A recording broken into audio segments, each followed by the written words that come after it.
राम नाम की महिमा। राम नाम मणि दीपधर, जिय देहरी द्वार। लुलसी भीतर बाहिर हो, जो चाहसी उजियार। अर्थात है तुलसी, अगर तुम्हें तुम्हारे अंदर बाहर के अंधकार को दूर करने की इच्छा है, अगर तुम अपने अंतर्विह को समुज्वल करना चाहो, तो तुम्हें जिह्वारूपी द्वार पर राम नाम मणिरूप दीप को रखना पड़ेगा। राम नाम मणिरूप दीप के कारण इसको वायु बाधा न दे सकेगी। राम नाम रूप दीप को वायु बुझा नहीं सकती। जप ही नाम जन आरत भारी, मिठी कुसंकट होहि सुखारी। जिस किसी प्रकार दोहक में पढ़कर अगर कोई मनुष्य राम नाम का जप करे तो उसका सारा दोहक मिट जाता है, वह सुखी होता है। सांगा सरहस्याश्च पठिता वेद्राश्य, कृताश्च सकला यज्ञा येन रामेति कीर्तितम। ऋग्वेद में नाम का महात्म्य वर्णित हुआ है।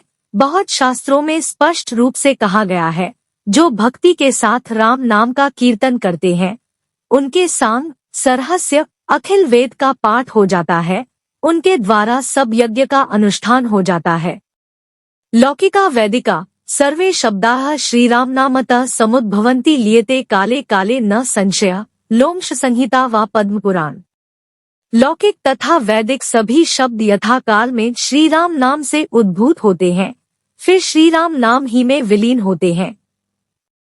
नामस्मरण मात्रेण नामी सम्मुखता लभे, तस्मात् श्री राम नामनश्च कीर्तनम सर्वदोचितम।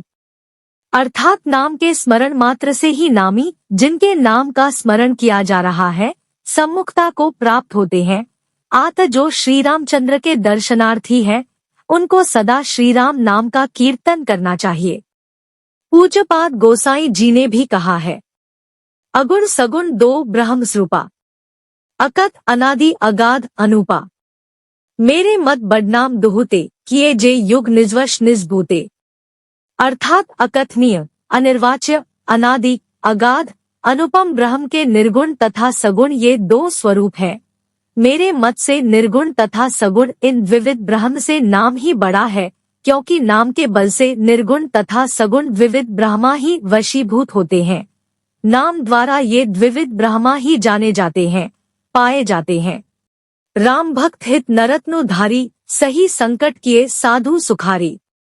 राम नाम सप्रेम जपत अनायासा, भक्त हो ही मुदमंगल रामा। अर्थात श्री रामचंद्र ने भक्तों के लिए मनुष्य देह धारण कर अनेक दोहक को सहकर साधुओं को सुखी किया है, परंतु भक्त प्रेम के साथ राम नाम के जप मात्र से अनायास ही आनंद मंगल स्वरूप हो जाते हैं। अतः निर्गुण से राम नाम का प्रभाव अधिकतर है। राम एक तापस्तीय तारी, नाम कोटि खल कुमति सुधारी। श्री रामचंद्र ने एक अहल्या का उद्धार किया है। अतः राम नाम से तुम्हें सब कुछ मिलेगा, इस विश्वास को हृदय पर अचल आसन प्रदान करना। चिंते चेतसा नित्यम श्रीरामा शरणम मम। श्री राम ही मेरी एकमात्र शरण है, चित्त में ख्याल करना। स्वाद तोष सम सुक्ति सुधा के, कमठ शेष सम धर वसुधा के।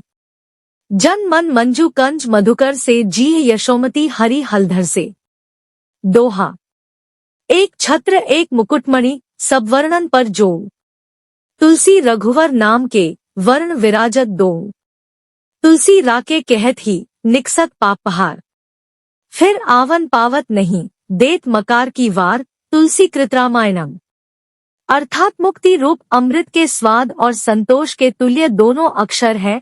अमृत में स्वाद होता है, वैसे ही रकार के कहने से मुख खुलता है, वही स्वाद है। और अमृत पान से जैसे मनुष्य अघा जाता है, तैसे मकार के उच्चारण में मुख बंद हो जाना संतोष है। कमठ शेष के समान दोनों वसुधा को धारण करने वाले हैं। रकार ब्रह्मा रूप निराधार कमठ है और मकार जीव रूप शेष है। भक्तों के मन कमल को दोनों अक्षर मधुकर भौरे हैं। जैसे भौरा कमल को नहीं छोड़ता, तैसे संत राम नाम को नहीं छोड़ते, अथवा मधु जल और कर सूर्य की किरणें हैं। जिह्वारूपी यशोदा को दोनों अक्षर श्री कृष्ण बलराम के समान प्यारे हैं।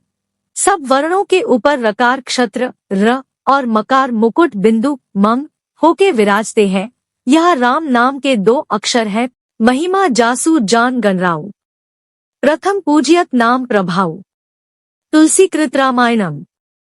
जिस राम नाम की महिमा को गणेश जी जानते हैं, इस नाम के प्रभाव से ही प्रथम जिनका पूजन होता है। कथा गणेश जी की ब्रह्मा ने सभी देवताओं से कहा कि प्रथम पूजपद के योग्य कौन है। सो यह सुन सब देवता आपस में कलह करने लगे। तब ब्रह्मा जी बोले, तुम सब में पृथ्वी की परिक्रमा करके जो मेरे पास पहले आवेगा उसी को प्रथम पूज्य पद हम देवेंगे। तब सब देवता अपने अपने वाहन पर चढ़कर दौड़े, पर गणेश जी मूषक वाहन होने से पीछे रह गए और बड़े व्याकुल हुए। तब नारद जी उनको मिले और इनके परिताप का कारण सुनकर कहा कि तुम पृथ्वी में राम नाम लिखकर प्रदक्षिणा करो और ब्रह्मा के पास चले जाओ। तब गणेश जी वैसा ही कर ब्रह्मा के पास गए। तब ब्रह्मा आदि सब देवताओं ने मिलकर श्री राम नाम की महिमा समझ गणेश जी को प्रथम पूज्य पद दिया। इससे राम नाम की महिमा है। राम प्रभाव जान शिवनी के, कालकूट फल दीन अमी के, तुलसीकृत रामायणम। अर्थात नाम का प्रभाव शिव जी अच्छी तरह जानते हैं, जिसके प्रभाव से विष्णु ने अमृत का फल दिया। यथा जब भगवान विष्णु ने कच्छपावतार लेकर समुद्र को मथा, तब उसमें से 14 रत्न निकले। आठ सब देवताओं ने प्रसन्न हो अपनी अपनी इच्छानुसार 13 रत्न बांट लिए और 14वां रत्न कालकूट अर्थात हलाहल विष के निमित्त सब देवता महादेव जी का स्मरण कर इनसे कहने लगे कि महाराज, इससे बचाइए, नहीं तो यह विष अपनी ज्वाला से त्रिलोकी को भस्म कर देगा। तब महादेव जी ने विचार कर श्री राम यह शब्द उच्चारण पान कर कंठ में धारण किया। इसी नाम के प्रताप से विष ने अमृत का फल दिया और तभी से नीलकंठ नाम हुआ।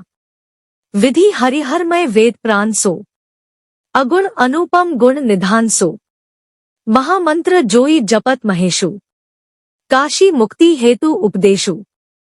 अर्थात चंद्रमा विधिमय है, उत्पत्ति करता, और भानु हरिमय है, पोषण करता। रकार हरमय है, संहार करता। फिर अगुण उपमारहित और गुण निधान है। इस प्रकार का रूप से वेद के प्राण है। जिस राम नाम महामंत्र को शिव जी जपते हैं, जो काशी के जीवों की मुक्ति का कारण है। जलतुंबी का न्यायन रेफस्योद्घव गमनम, मोनुस्वारा सूत्र से मकार को अनुस्वार होता है। स्पन्नाम संसर्ग वशाद विवर्णो नष्ट स्वरो मूर्धिंगतम स्वराणाम, तद्राम पादो हृदय निधाय देहिकथम नोर्ध्वक्ति प्रयाति। जिसके नाम संसर्ग वश से 2 अक्षर स्वर नष्ट होते ही स्वरों के शिर पर चले जाते हैं, तो राम के चरणविंदों को हृदय में रखने से यह देही ऊर्ध्वक्ति को क्यों ना प्राप्त होगा। जय Shri Ram. Please like and share, और अगर आप चैनल पे नए हैं तो सब्सक्राइब जरूर कर लें।